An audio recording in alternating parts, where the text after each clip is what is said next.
We're going to check out the latest NFL news and rumors in just a moment. But first, give me your biggest upset for this weekend. It can be an NFL, college football. I like the Lions over the Vikings on the road. And on Saturday, how about the Cyclones? Iowa State knocking off Baylor at home, coming off a big win against their rivals down the road in Iowa City. So those are my two big upsets. Let me know what yours is down below to start today's show.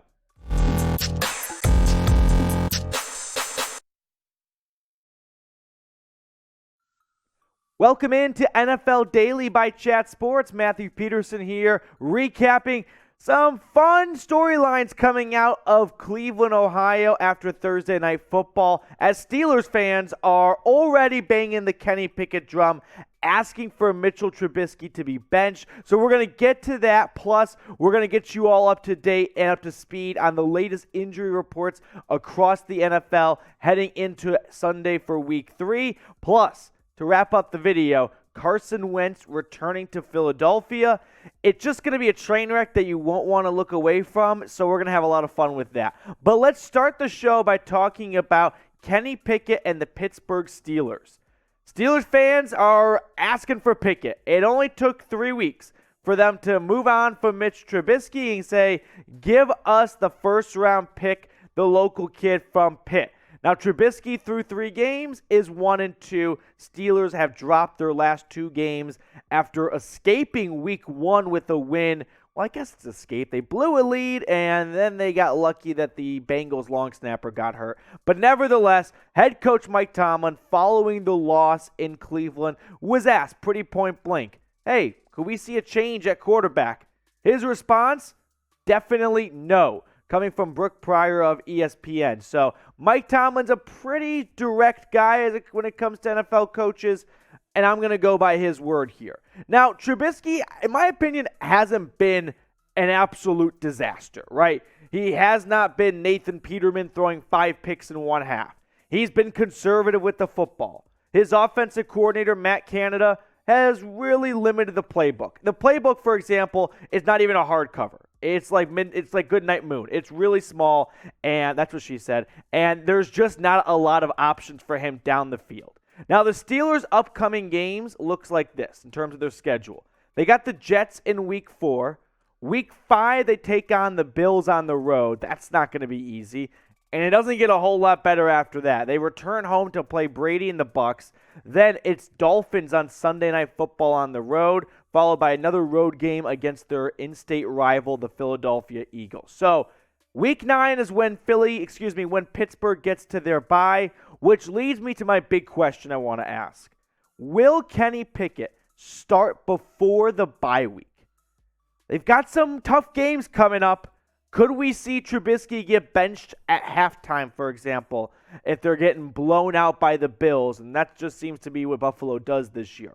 Or maybe the Bucs or the Dolphins or even the Eagles. Those are 4 really tough games for the Steelers. Let me know what you think in the comment section with a Y for yes or N for no.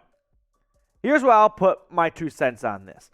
I don't think Trubisky has been maybe as bad as people say. It's really easy and it's kind of low-hanging fruit to go, Trubisky sucks. He was picked way too high over Mahomes and Watson. But maybe this is a sign from Mike Tomlin that they haven't been overly impressed with Kenny Pickett in practice. And if they're not liking what they're seeing for 5 days a week at the practice field, it may not look much prettier on Sunday. Not saying it ain't worth a shot, but I think that's one of those things to keep in mind as fans and everyone loves to say, toss the rookie out there because we don't know what it could be. It could be better. It could be worse. Sometimes coaches have a better insight on if it's better or worse. All right, coming up next, we got the latest injury report going into Week 3. We'll go over some notable names on offense and defense, including your fantasy teams, what to know for going into this one.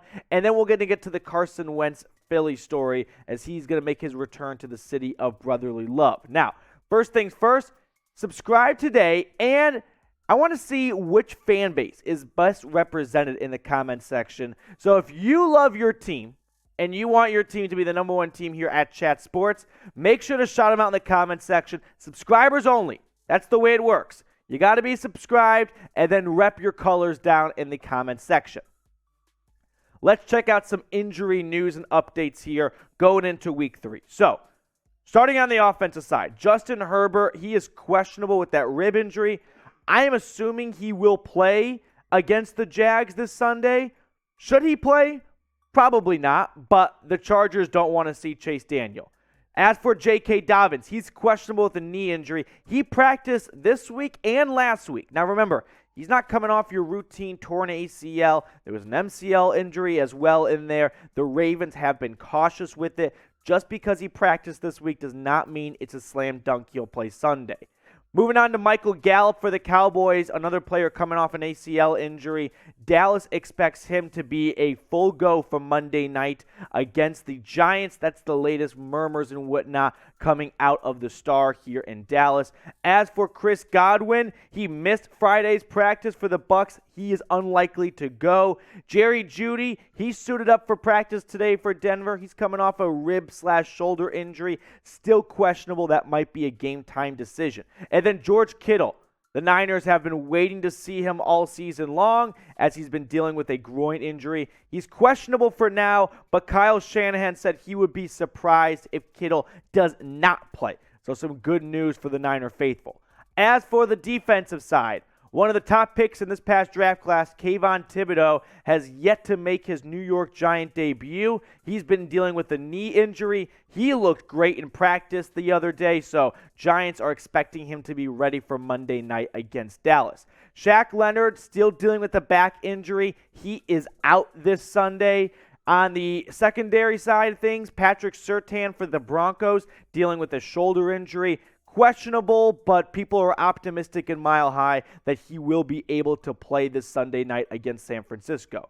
Xavier Howard with a groin injury. The Dolphins, they need him because they're going up against a tough team in the Bills. He should be good to go. And then as for the Buffalo Bills, they're really thin in their safety right now. Micah Hyde, he is out with the neck injury. And then Jordan Poyer with a foot injury. He practiced today. That's a good sign of he should be ready to go this Sunday against Miami. So that is the latest injury news right there going into Week 3. Now, if you want to put some money down on Week 3, make your picks at BetUS. Head on over to chatsports.com/bet. When you put in promo code NFL Daily, they're going to give you a 125% deposit bonus. Now, if you're not sure what you want to bet on, but you just want to have some extra interest in the games, here are my picks for this upcoming week here. I like the over at Bills-Dolphins 53. The Bills might just do that on their own, or the Dolphins. I think this is going to be like a 45-42 game. Colts +6 against the Chiefs. Indy still looking for their first win. You smell that? Smells like a trap game to me. I like Indy in the points right here at home. And then the Cardinals getting 3.5 against the Rams. Not really in on the Rams this year. I think that's a lot of points for a home Arizona team coming off a pretty exciting win, a comeback victory against Vegas last week. So those are my picks. Make your picks at chatsports.com/bet. Promo code NFL Daily. Let's talk about Carson Wentz, as he is returning to Philadelphia this Sunday with his new team, the Washington Commanders. This is going to be the first time Wentz will play against the Eagles since Philly traded him to Indy last year. Now, the Eagles are 7-point favorites. They have looked like a top 5, top 6, 7, whatever number you want to put it at, NFL team so far. But Carson Wentz is easy to make fun of. I think we all love to do it from time to time. But he's had a pretty decent start to the season for the Commanders. 65% completion percentage. He's thrown 650 yards, 7 TDs, and 3 interceptions. I'll put it this way. He is someone where if you had Dak Prescott on your fantasy team and you added Carson Wentz, it might have been addition by subtraction because Wentz has been pretty sneaky good on that front. But let's deep dive into the history of Carson Wentz and his return to the city that picked him second overall 6-7 years ago at this point now. He got off to a good start with Philly. At one point, he was getting MVP votes. Just remember that. Unfortunately, the injuries started to pile up here and there, and then he started to have his downfall, especially when Philly drafted Jalen Hurts in round 2, and that put some pressure on Carson Wentz, and he didn't take it all that well. Look at the differences from what he did in his first couple of seasons in the NFL to his last few seasons in the NFL. He used to have nearly a 3-to-1 touchdown to interception ratio. Now, it's 2-to-1. His record, 32-24 in his first 3 seasons. As for what he's done the last 2 years and change, 13-17-1. Now, we have seen a handful of revenge games so far in the NFL. Haven't gone the QB's way. Week 1, Baker Mayfield opened up against his former Cleveland Browns team. They lost. Joe Flacco, Week 1, played his old Ravens team. They lost. Russell Wilson played the Seahawks on Monday Night Football. They lost. So it hasn't been a good trend for QBs playing their old team and trying to get revenge. So let's wrap up the show with this question. Be honest. No gimmicks here. Is Carson Wentz good? Point blank. Is he a good quarterback? I won't say elite. I won't say top 16. Is he good? Or is he cheeks? Type G for good or B for bad. Let me know in the comments section below. I appreciate everyone that made NFL Daily a part of their day today. Thank you all for clicking on to today's show, and we'll see you guys later with more NFL Week 3 updates.